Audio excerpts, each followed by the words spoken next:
plenty more matches to go, or at least 2 of them. hunterace versus Orange is going to be our next one up. And we talk about the rivalry between Calento and Tice. There's kind of a legacy rivalry going back many, many years. hunterace, Orange, much newer rivalry, a much more friendly rivalry. They are actually good friends and practice partners between the 2 of them. But I think there is a nice little element of that little friendly rivalry, wanting to get one over on each other when it comes down to these situations. It's current events rivalry in contrast to it. It's very recent. And so I've been loving this one because there's a lot of banter that goes back and forth between the 2. You can see the shield phase and bans and picks that are happening at the bottom of your screen there. That Divine Shield means it's been protected from being banned away, so it's guaranteed to be available to the lineup. We're going to be looking at hunterace's Priest to start things off as we move into this matchup. He has brought combo Priest with him this week, but there is a Bwansamdi at the top end, and this is a card that looked really strange to me when I first saw this list, and then I got a couple games into it, and I was like, wow, this makes a lot of sense. It does. It's an engine. It's certainly a deck that threatens to run out of cards if you don't find that Nausea Cleric. Sometimes you can scrape by on Acolytes and Wild Pyromancers, but it is scraping by. Like, if you don't find that Cleric engine, you are sometimes struggling. So Bwansamdi, not only is it a card draw engine in itself, it also fishes those Clerics for you, so the card draw keeps on coming after that. It can really help the deck go a little bit longer, and that's a decision I like because it ends games early less consistently now that Extra Arms has been nerfed, so you do need to sometimes set your stall out for going later into the game, which is not something that the leaner, lower curve version of the deck did very well before this. Yeah, I want to talk about my level 1 encounters with Bwansamdi so far, because I played a little bit of this deck last night, and one of my most common things I was running into was I would just go even with players, and that's not where the Priest wants to be. It wants to snowball very quickly. Right. But then on turn 7, I would play Bwansamdi. And then what would happen is my opponent would need to kill the Bwansamdi because, you know, you're threatening Divine Spirit Interfire stuff.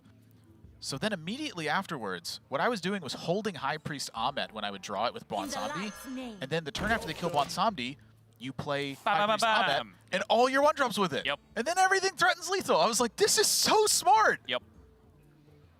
Yeah, it's something, I played a ton of this deck for like the first week or so of the expansion. It was one of the first things I saw the importance of, where just High Priest Ahmet on its own can actually set up situations where you threaten lethal from behind, which the deck cannot do otherwise, right? Like, even if your opponent's a minion or 2 ahead on the board, if you have Ahmet, you can play Ahmet 3 or 4 1-drops, and you've just put 21, 28 health into play, and that's nuts. They just can't deal with that.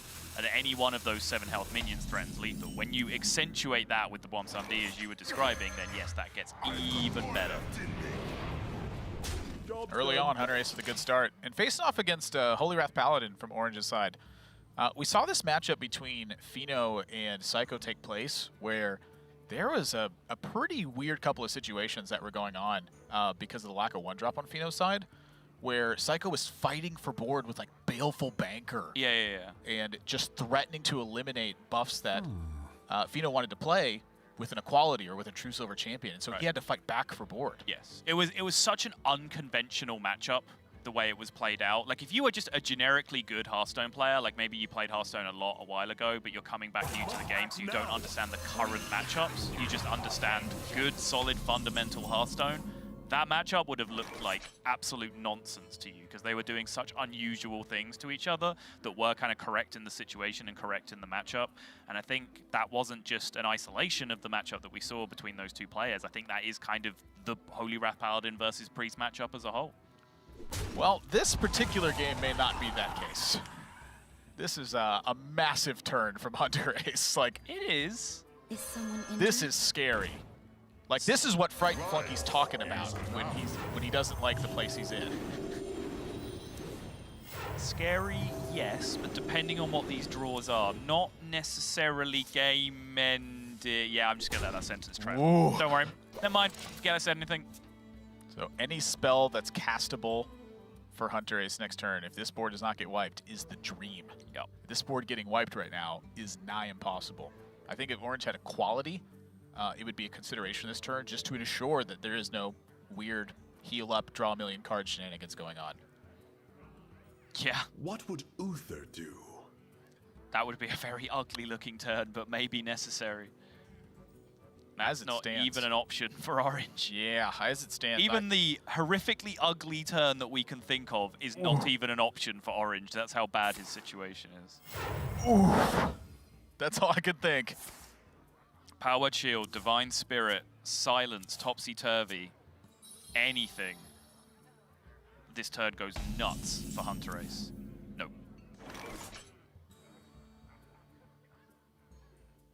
So for hunterace now, the timing of Wild Pyromancer is still 2 turns off, so he's got to capitalize on that while he can. Wild Pyromancer equality is going to be the thing he fears. I've got more left in me. Technically possible this turn because of the Prismatic Lens, but not something you will play around.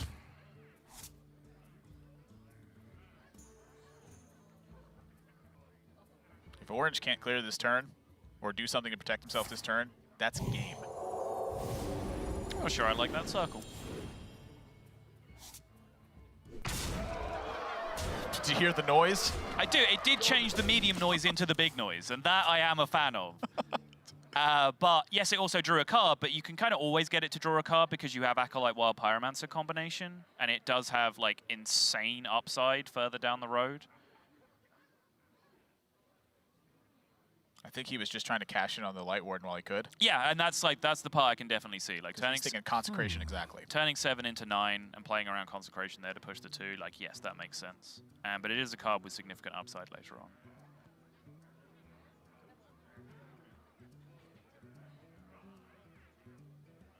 I mean, Orange has to time out to stay alive here, I think. I hope you like my invention. Yeah, he's dead if he doesn't time out. Which means that he needs to draw another timeout next turn, or a Shrink Ray. Yep.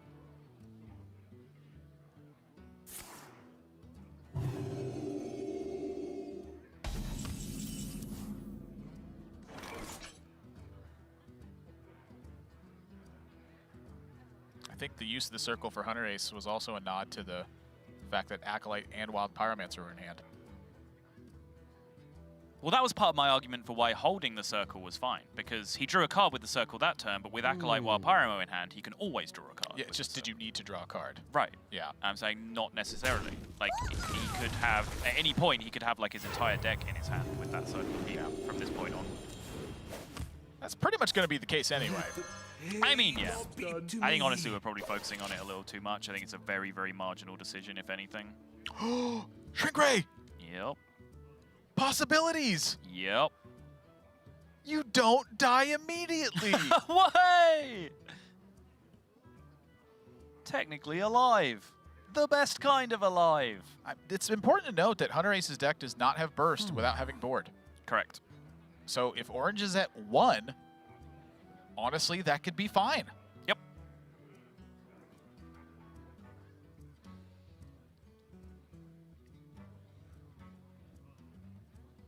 I know early on, a lot of lists, including some that I was playing early, included Holy Ripple, which, as nonsense as it sounded, just having that as burst damage was sometimes relevant because of those spots that you found yourself in.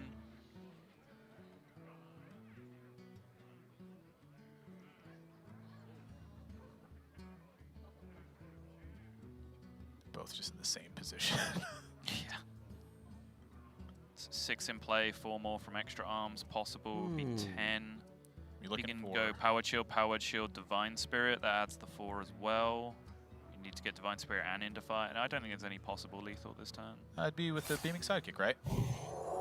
It's 3, 5, 7, 8, 9, 10, 11, 12. Ah, it's only 12. Yeah. So... it seems like it's always possible to stack, and that you have the Divine Spirit, it definitely is. Yeah, that would still do it. Because the Beaming Sidekick, you'd then double that up, you'd be 14. Oh my god, he hits it as well! That's it's over halfway through the deck, though. Yeah, I was going to say, hunterace, hang on, what are you doing, friend? I got you, friend. Go to 7 first, then to 14, then you have lethal. You're chilling, don't worry about it. Yeah. And Orange, he played this one about as tough as he could, but this is just not a good matchup. No. If you don't battle for board very well, this matchup can get rough. Yep, I said there was no possible lethal just drawing the Inner Fire, but I guess if you're just going to rip back-to-back one out as Divine Spirit Inner Fire, then that makes that statement look a little bit stupid. And hey, if you're hunterace, if you're the world champion, if you're the guy that is currently on at least a 9-0 winning streak through regular season play in Grandmasters, apparently that's just the kind of thing that happens to you. You know, TJ has been preaching this with Frodan over in Americas as well, that he thinks Priest is just still very strong. And I very much agree with that. I do too. Right now, the deck is just positioned super well to have Divine Spirit and Interfire be a strong closing potential. You've gotten 2 major minions added to the deck with Psychopomp and with the injured Tol'Vir. And that alone, I think, was enough to really kick Priest up another notch. Like, the extra arms being toned back, I think, keeps it from being oppressive. It's still very strong. I think TJ, in general, had a pretty good meta read this week. He said 2 things to me. Because some of Hunter's main targets were actually the decks that got nerfed, which by proxy kind of makes Hunter a little bit weaker in itself. Yeah. And that Priest, despite getting nerfed, would still be very popular, or at least be very successful with the players that brought it, because it preys on one of the most popular decks now after the nerfs in the Quest Druid. So I think TJ has been spot on with a lot of his analysis going in this week. I don't know how much of that he said on camera, so if I've just opened his presence for him, I apologize, but that's all full credit him. I think he had very smart analysis coming into this week. He said a lot of it. Okay. Said a similar thing about Rogue as well. Okay. You know, Rogue's Yeah, in a similar position that Hunter was with that, where its main matchups kind of went away. So it's not really at the same power level. But we got to go to a quick break. We're in our 4th match of the day here in the middle of the week for Hearthstone Grandmasters European region. hunterace up a game. We're going to find out if Orange can tie it up or if hunterace is going to continue the dominant streak he's had in regular season play.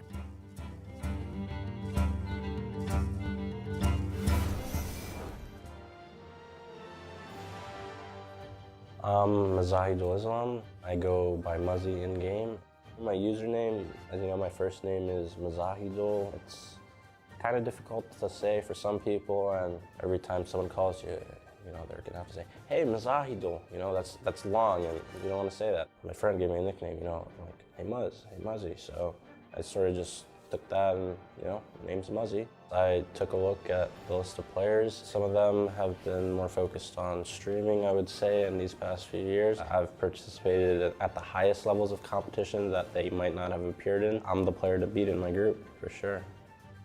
The thing that I most look forward to about competing in Grandmasters is the thrill of the competition. It's really why I play Hearthstone. It's what I've enjoyed doing for the past 3 or 4 years, and it's what I'll continue to enjoy doing, hopefully. I think Hearthstone Instinct is definitely my greatest skill set. I think that if I took a break for a while and didn't play the game and came back to new cards, I think I could pilot a new deck fairly well, fairly quickly. People would always mention the term burnout to me.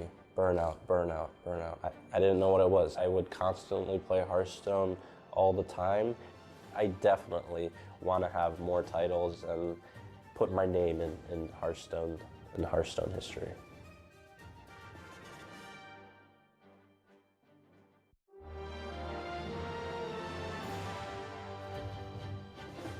My name is James Costasage. My handle is Firebat. My username is based off the StarCraft player Firebat Hero. I was a fan of him and watched him on Twitch early on in his career, and then just named myself Firebat because I thought it was cool. Something about me that people don't know, I really hate spending money. I try and save it whenever I can. I recently learned how to repair a dishwasher so that I didn't have to buy a new dishwasher. I like doing stuff like that. I get a really good sense of accomplishment and pride whenever I'm able to salvage something. My favorite Hearthstone Esports memory is winning the 2014 World Championship. That was pretty tough to beat, but I'm hoping that one day I can beat that memory. Being in Grandmasters, to me, means that I get another chance to prove myself and show that 2014 wasn't a fluke and that I am still here to play. I mean, I love playing against my own region because I get to play against a lot of my friends, which is always like really fun and entertaining, and there's so many different mind games. But at the same time, I'd really love to play against Europe and really knock them down a few pegs because they're so cocky all the time. I look forward to winning the most and losing the least. I definitely don't want to lose, and I definitely want to win, so it's really simple.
Hearthstone Grandmasters for the European region, and we are amidst our 4th match of the day. I'm Nathan, that's Admirable Zamora, and I'm joined by Simon Sottle Welch. And Sottle, right now, hunterace has got a 1-0 lead, thanks to some handy-dandy work with Priest. Handy-dandy, is that what we're describing it as? This time, yeah. So many extra arms that he's got extra handy-dandies as well. It's like Goro. Yeah. You know? He'd pick you up and then he'd punch you with the other. You're like, this isn't fair. Yeah. But it's just so peak hunterace, right? Like he gets the dream start, he gets the early curve, he gets the cleric, he gets the circle of healing. Orange just gets that one little ray of light top deck with the shrink ray. And then hunterace just rips a back-to-back 2 outer into 2 outer lethal off the top anyway. Like, come on. That's what happens when you draw halfway through your deck. Give the guy a chance. I mean, that is true. No chances. That is true. Only demolition. Sure. No, I mean, the Cosmos. Please give Orange a chance. Obviously, as a competitor, you not give anyone any chances. Well, perhaps I was speaking about Orange, but I was in this instance speaking about hunterace. So, yeah, Orange, crush him. Destruction only. Don't give him any chances.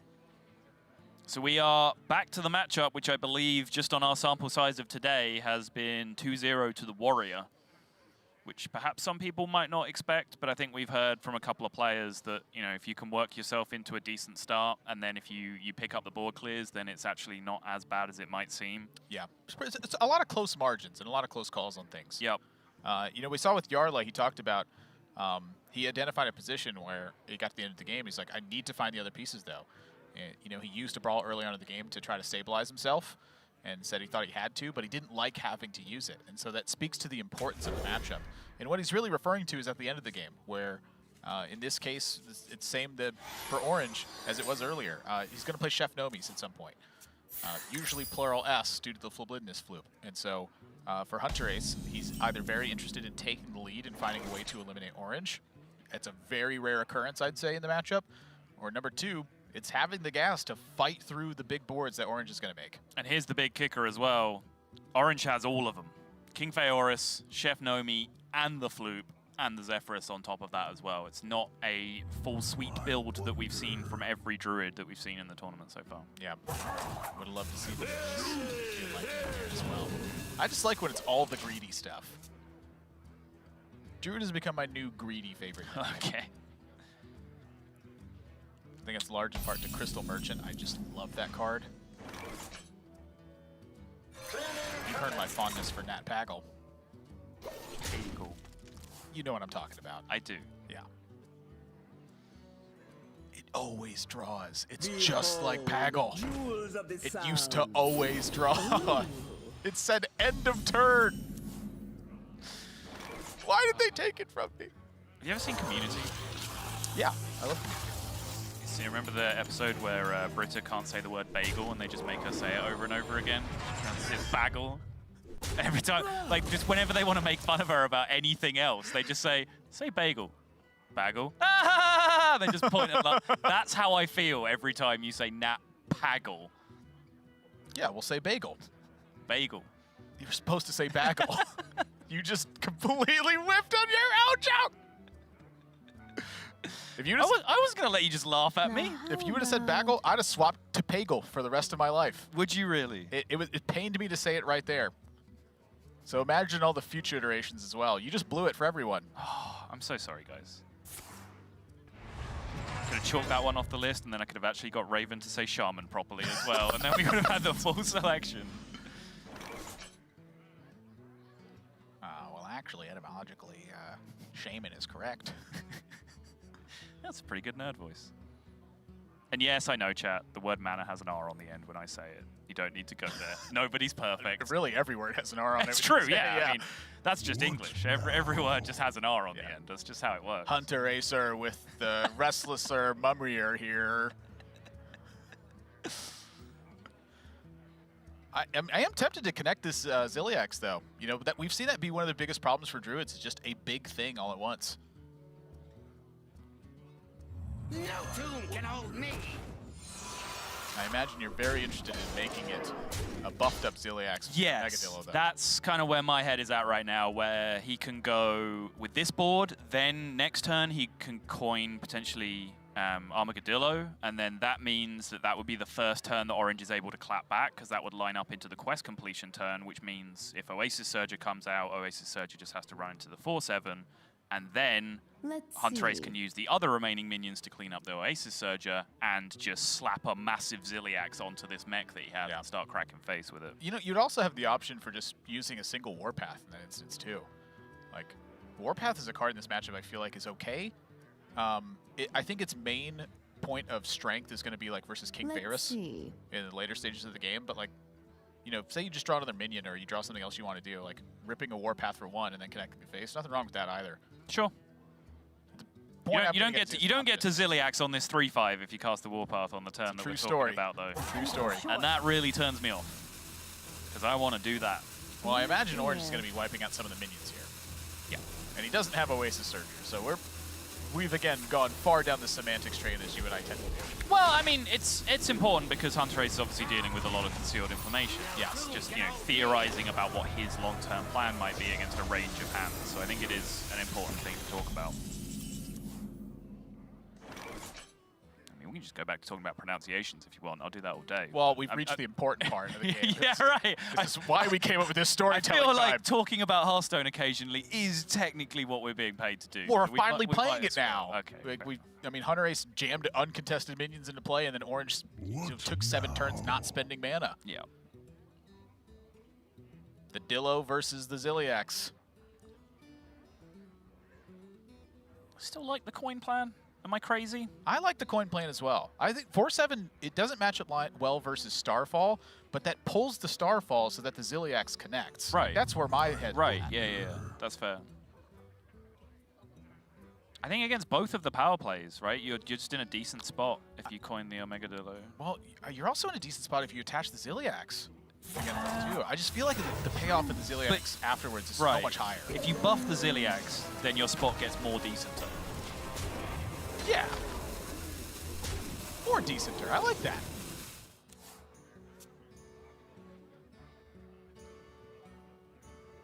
I once mocked Worthy Expedition. Did you now? I'm sorry, Gallon. He convinced me. He convinced me after I played it twice. I was like, ooh, third Oasis Surger's really good. Yeah. Even if it's just sometimes. Like 6 mana for it is still just good. Yep. Orange, I think, very thoroughly on the Starfall plan, regardless of what he finds.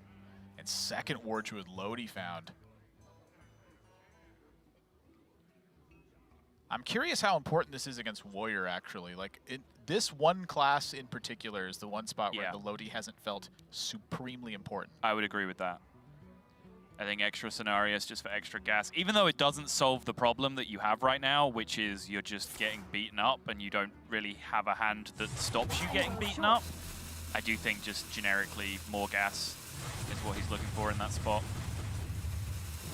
Trying to solve the problem of this Ziliax is about to become paramount in Orange's concerns this matchup. Yeah, if he solves the Ziliax problem, though, he's pretty in the clear.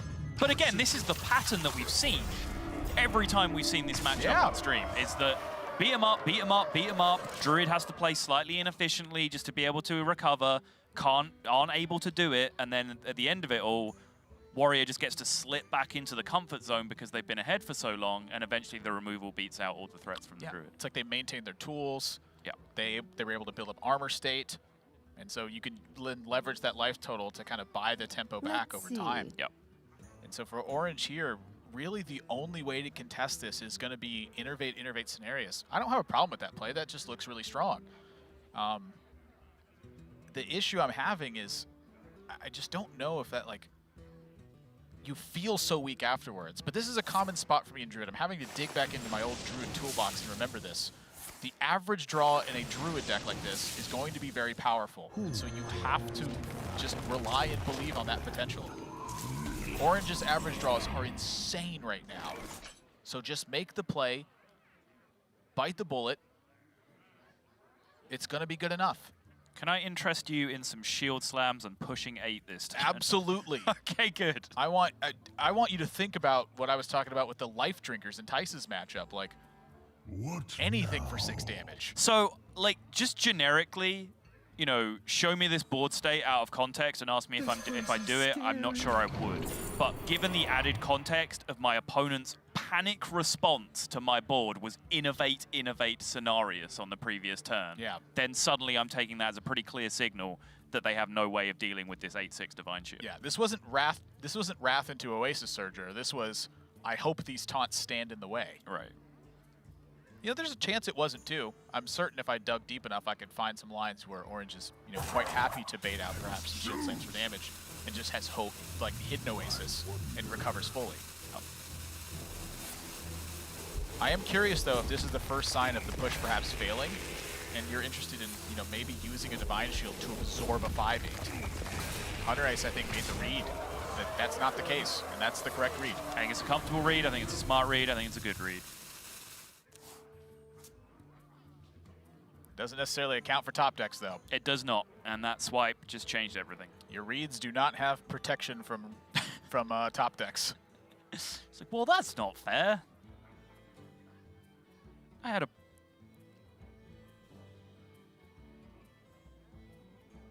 Now how about...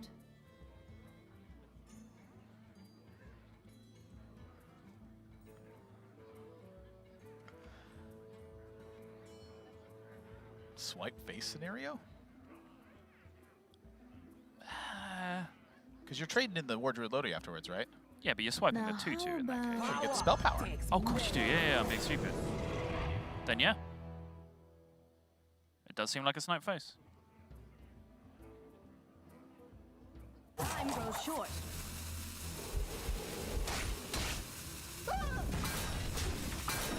Now the big question. Do you trade the 1/1? Wait, there's no 1/1. There's a Sim on it. Yeah. Yeah, the snip snaps. That's so painful. Thank you. I'm so glad that went face, even though you're only at 9. Wait, also, wouldn't you... No, you have to swipe off the Divine Shield first. Okay, never mind. Take it all back. Didn't even say it. Taking it back anyway. Oh boy. That is an angry Cenarius. Who dares? Don't talk to me or my son ever again.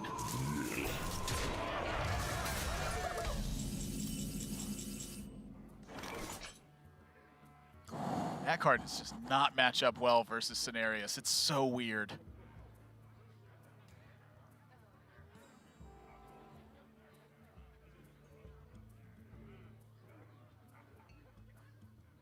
Is there a lethal out? There's no way. There's no mana, right? So he can Warpath 4 times to push 3 damage. Doesn't seem too attractive. It might end up just being the Warpath anyway. Whether pushing the damage ends up being a thing he does or not. I guess you only have to do it 3 times because you get to trade the things in, then a Mega Assembly for a magnetic mech, but you still don't have enough mana left to push anything relevant. Yeah, no 2 mana magnetic 4 damage. Right. So I think it's just super clatter and Yeah. battle. Yep. Looks like this has pretty much defaulted back into the position where hunterace is just going to have to start killing threats. He was so close. He was, yeah. I mean, Boar said it, right? Get him for 1. You can do it. Boar said it. Like, it looks pretty. It looks like it's working, but it just doesn't. But it's not about that. It's not about actually just getting the job done. It's just like, look at the state of Orange's hand because of all the pressure that's been put on. The swipes had to have been used. The spells have had to have been used. So King Phaeorus is just kind of a dead card right now. So Orange is pretty low on resources himself, even though the 3 cards that he happens to have in hand are just massive bombs. Woo! He doesn't have the huge 8-9 card hand that a Druid would be expected to have at this point in the game. Well, buckle in. That's next turn. That is next turn. And hunterace is not, he's not snagging tempo without, like, you know, some pretty massive pickups here. Now, that being said, Omega Assembly might have something to say about that. yeah, sometimes you look at that card and you go, are these the only mechs in the game? Yep. Because I see those a lot. And I think Orange once again pained over the decision of perhaps trading into this 1/1. It makes a lot more sense here, though, because you're specifically facing down the Omega Assembly turn. Yes, you are facing down big, powerful, potentially magnetic mechs that don't currently have rush because Dr. Boom Mad Genius is in play. So Yeah. this 1-1 essentially gives those mechs rush if you ignore it. He does ignore it. By my calculations, he's technically safe from all magnetic outcomes. Beryllium Nullifier? I meant for like lethal pressure. Oh, sure. Yeah. Okay. Clockwork Goblin. Let's go. Can you surprise him with the timing of Clockwork Goblin? Bronze Gatekeeper. Like, you're going to have to fight here. 3. I think you're tanking 5. Uh-huh. And that means you're playing as much stuff as possible.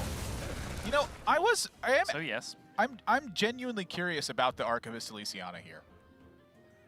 And trying to generate damage. Yeah. Second time of the day you're advocating the War Golem. Not advocating it. I'm curious about it, though. Okay. It's piqued my interest. Okay. It's a line I'm going to now experiment with. Yeah. Getting ahead and then jamming Archivist Elysiana. I think he generates a similar amount of pressure this way, right? I don't think it makes an awful lot of sense in this exact context, but I think you're right to look at it in a more general sense in the matchup as to whether a 7-7 can just be a closer that gets over the line. I guess one of the thoughts that creeps in my head immediately is like exactly Hidden Oasis. Like, you now have a 7-7. You have a 7-7 to smack Yeah. into it, yeah. It's a big deal. So I think you're still happy about this. You're trading in like little stuff over the Hidden Oasis.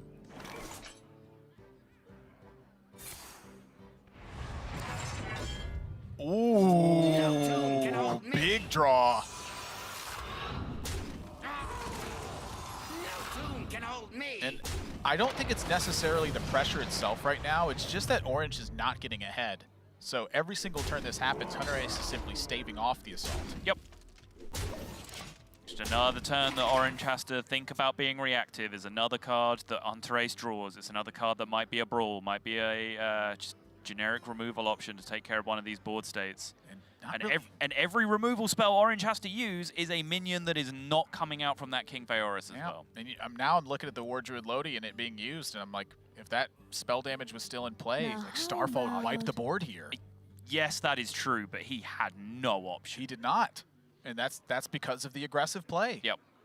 So now I'm looking at this hand and I'm like, I feel like I want to draw cards with the Crystal Merchant and play the Power of the Wild Starfall. I feel like I want to play the King Fioris and just try to cash in on something. Now, Like, how about... none of this feels very good.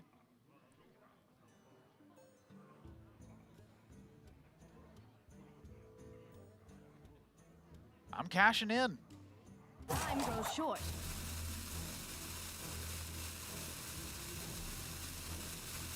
Let's see.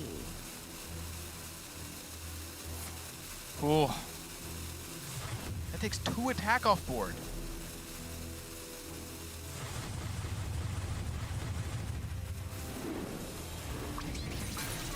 Behold, jewels of the sun. That Power of the Wild means your Crystal Merchant gets killed. But you draw the card. The card is what you needed. And again in hunterace's spot, I'm looking at that Elysiana and I'm going, it's awfully tempting. His plan is different though. Yeah. The first turn he forewent that spelled out the rest of the game plan. You're never going for that. Right. Oh. Oh, jeez. Whoa, that's a big one. Would you like the rest of your deck in your hands?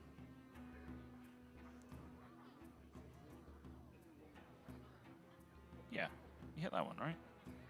I'm hitting that one to take less damage, and then I'm playing Weapons Project, and I'm drawing a million cards. Yep.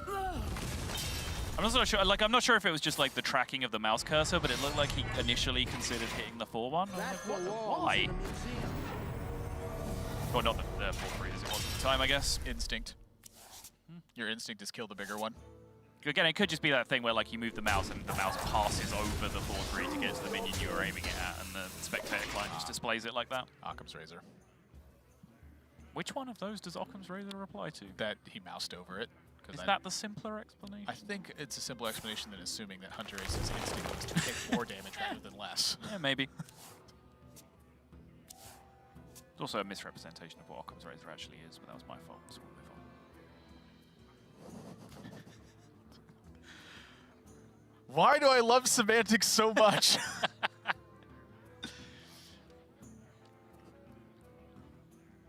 Why have I been cursed with this? Why have they put us two together? There's a better question. Yeah, that's TJ's fault. Whose dumb idea was that? All right, yeah.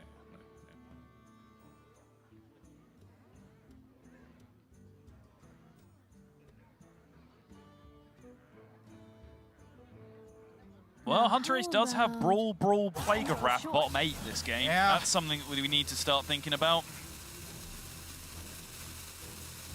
I think Orange has thoroughly, recovered from the assault position.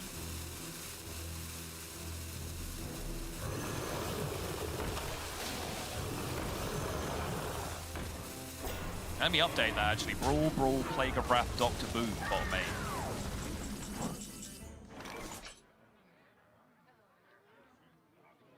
That's a big freaking deal right Let me now. update that. Brawl, Plague of Wrath, Dr. Boom. Thank you. Bottom 7. Thank you. Do keep us informed.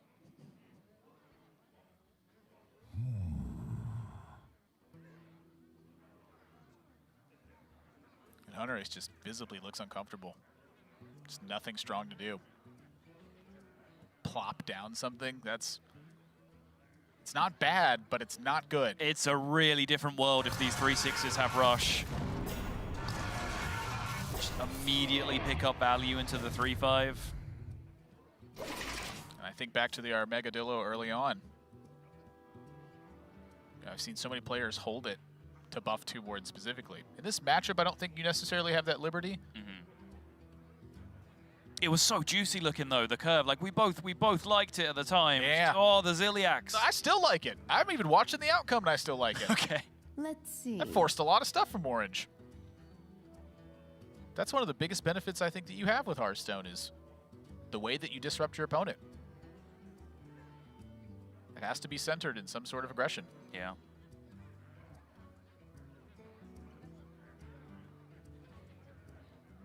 Let's see.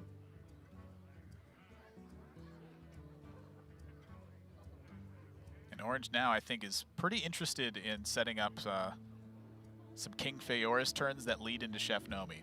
And so that's why this pick of the Tending Torrent was so The Earth Mother was busy. such a quick decision to make. Your wish is my suggestion.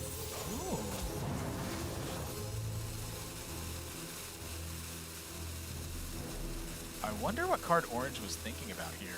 Maybe it was that specifically. Yeah, that's kind of a curious one to me as well. Not sure if there was like a specific thing that he was fishing for there and whiffed on, or whether he did just want to represent damage with it. So the connection does bring it into a spot where Hunterace has to start wiping boards, right? And so Yeah. this board gets wiped, and then Orange now has initiative. And perhaps with that connection, it ends up bringing him initiative for the rest of the game. Not sold.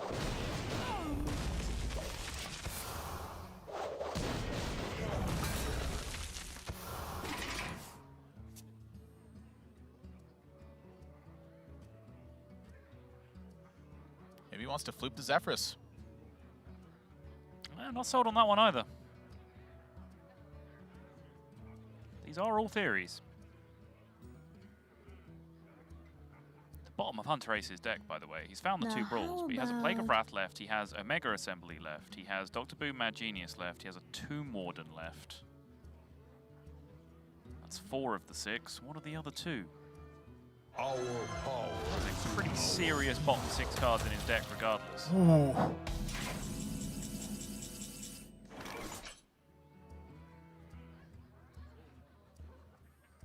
King Forest is it's just such a good card. I'm like, my gosh, I mean, look how much stuff it was for 1 card. This is with just 2 spells in hand, too. Oh, and Omega Devastator, that's in there as well. What now? Oh, yeah. So you get to wipe the board here as Hunterace, but you take 6 in the process.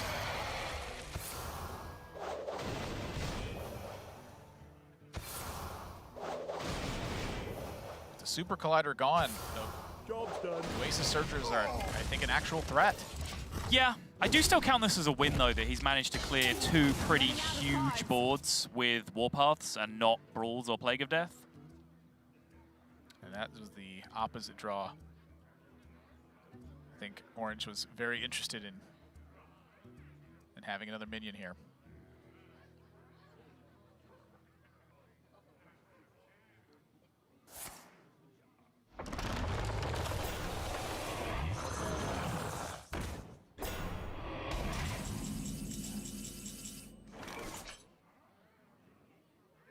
So now he's found all of the board clear.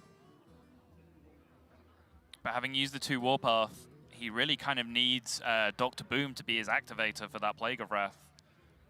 It might be that he only needs the 2 gone down. Yeah, I mean, I think Plague of Wrath is on the menu here. All right, yeah, I can see it. And then This makes sense. you run into Chef Noma, you brawl. Second Chef Noma, you brawl. Then Oasis Surger. That has to deliver the punch for that final threat. Yep. I have no cards left.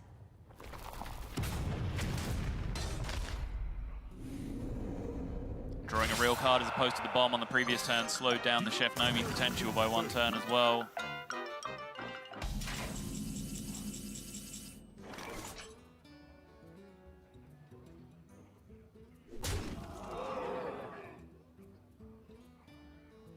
Throwing the Town Crier. I feel like more important in the second one, honestly, if you're going to do it in either of them. Since that's the game-ending one, like it's the last blow of the match. Fair enough.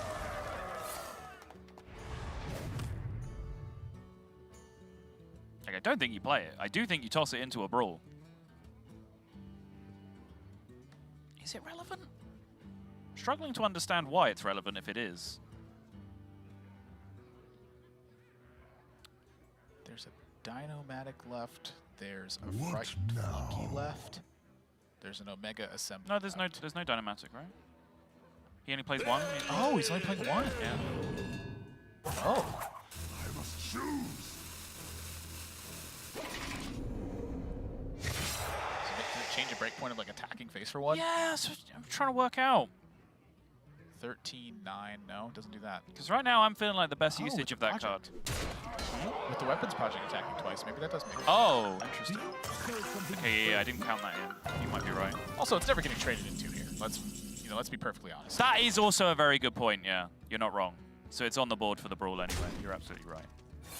So it's just 1 free damage. Yeah, with the Tomb Warden drawn and with Dr. Boom in hand, I think hunterace may have secured this.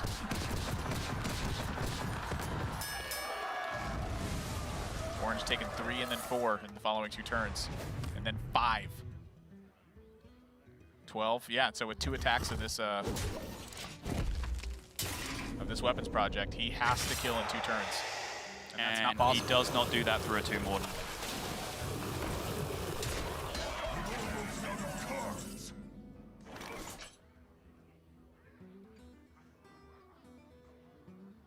hunterace knows the last card in hand for Orange. Should do at least, yep. And I think, do we have to just call this fairly definitively Warrior favored at this point? Like, hunterace just did this without Dr. Boom at all.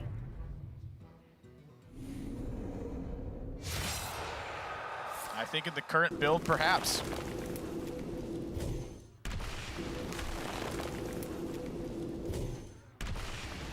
Either way, it's been dominant on the Warrior side of this matchup all day long. 3-0 today, 3-0 for hunterace throughout Season 2, combined with his 7-game winning streak, 7-match winning streak, as he absolutely ran the houses through every single player on his second rotation through the round robin. Goodness. That being said, Orange in that game he didn't really have a spectacular draw. Like, it was fairly weak overall. Like, he was struggling from behind for how many turns in that game? Reminder, Dr. Boom was not playing that game. Sure, but I'm just kind of thinking of, like, did Orange ever really get a turn to be the aggressor? It was the second Cenarius. That was it. Yeah. That was his 1 turn to really be ahead. Yeah, and maybe that is a factor. We've seen a very similar pattern for every matchup we've seen that played. We've seen a decent early curve from the Warrior that's led to a lot of aggression. I think it's been magnetized Ziliax 2 out of the 3 times, if not 3 out of the 3 times we've seen it today. So maybe in the worlds where the warrior doesn't get that early aggression, we see a very, very different story. But it does still seem that when it comes down to the end game, as long as the warrior players are smart with their mid-game removal options, the end-game removal does just line up very well in favor of the warriors. All right, well, we got a winner's interview with the world champ. hunterace, can you hear us? Yes, I can hear you guys. Hey, congratulations on this win. The first topic that's on my head right now is that game that we just saw with Warrior versus Druid. What's your take on that matchup, and what are some of the most important factors from both sides of the matchup? I think it's a pretty unfavored matchup from the Warriors side.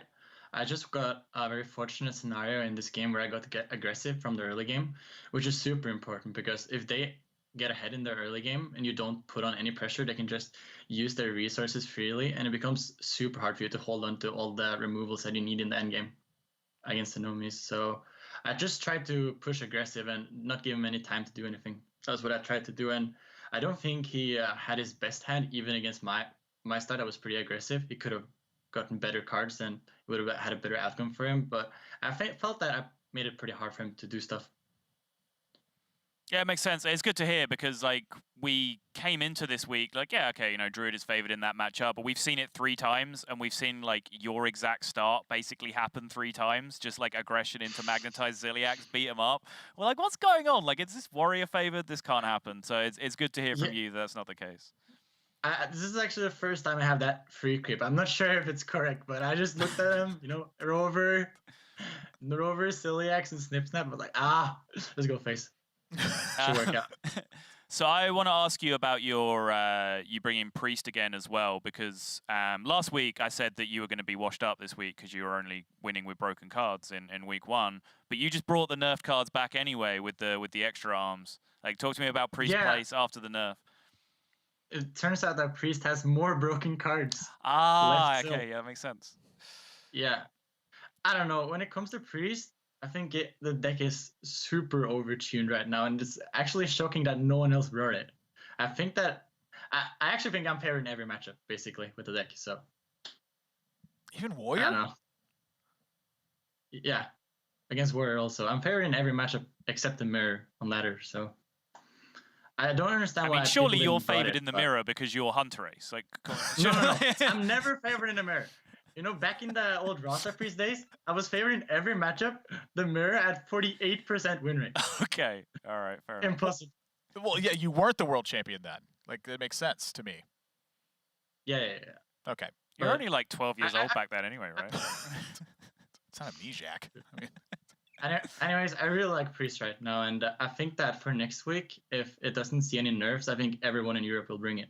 Wow. Talk to me about some of the other stuff that's on your radar. Was there anything that you were very interested in but wasn't quite strong enough to bring the lineups? You don't have to give too much away, but talk to me about some of your favorite decks that you couldn't quite bring to this week. So for this week, there was kind of a little special preparation because I had the Twitch Rivals tournament with Arena. So I was busy doing that a lot of the time, and I was super tired the day afterwards. So I ended up waking up super early in the morning to practice together with Saiyan and Mussy early.